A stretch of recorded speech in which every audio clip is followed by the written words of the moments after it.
तो आज हम आपको बताएंगे खाने में नियमितता रखने के क्या लाभ हैं। गीता में जहाँ पर 12 तरह के मुख्य यज्ञ गिनाए गए हैं, उनमें नियताहार अर्थात खाने पीने में नियम पूर्वक रहना भी रखा है और उसको भी यज्ञ माना गया है। खाने पीने में नियम से रहने से पैसा बचता है, समय बचता है, शरीर अच्छा होता है, रोग से बचाव होता है, विकारों से बचाव होता है, बुढ़ापे के दुख से बचाव होता है, लंबी आयु मिलती है और सद्बुद्धि होती है और साथ ही अच्छे कर्म किए जा सकते हैं। जब हम स्वस्थ रहेंगे, ठीक रहेंगे तो निश्चित ही अच्छे अच्छे कार्य करेंगे।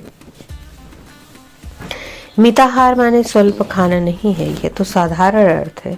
इसके विशेष अर्थ में कितने ही विषय आ जाते हैं।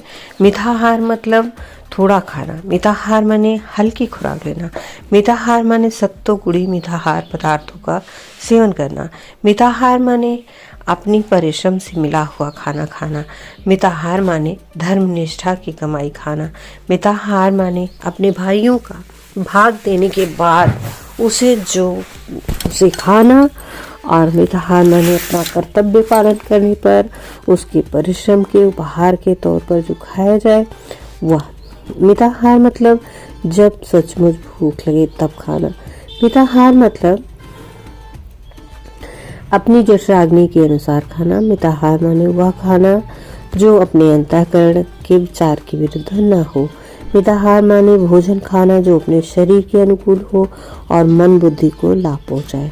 और मिताहार माने परमात्मा जगदीश्वर प्रभु को अर्पण किया हुआ अन्न, प्रभु को सर्वव्यापक जानकर आत्मा की उन्नति होने योग विधि से खाना।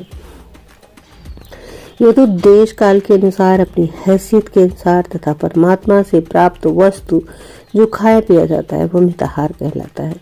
और जब यह सब ध्यान रखकर यह विषय सिद्ध किया जाए तब ब्रह्म प्राप्त हो सकता है। इसीलिए हमको खाने पीने के विषय में जहाँ तक बने ऐसे नियम पालने का अभ्यास करना चाहिए और जहाँ तक हो सके मिताहारी बनना चाहिए। खाने पीने के विषय में यह भी बात समझने योग्य है कि अन्न जड़ है और नाशवान है। उससे जो शरीर पलता है वह शरीर जड़ता वाला, रोगाह और जल्द मर जाने वाला होता है। जिसकी नींव ही रही है वह इमारत टिकाऊ कैसे रहेगी। इसके विरुद्ध जीवन का पोषण करने वाले सूक्ष्म तत्व बहुत समय तक टिकने योग्य हैं।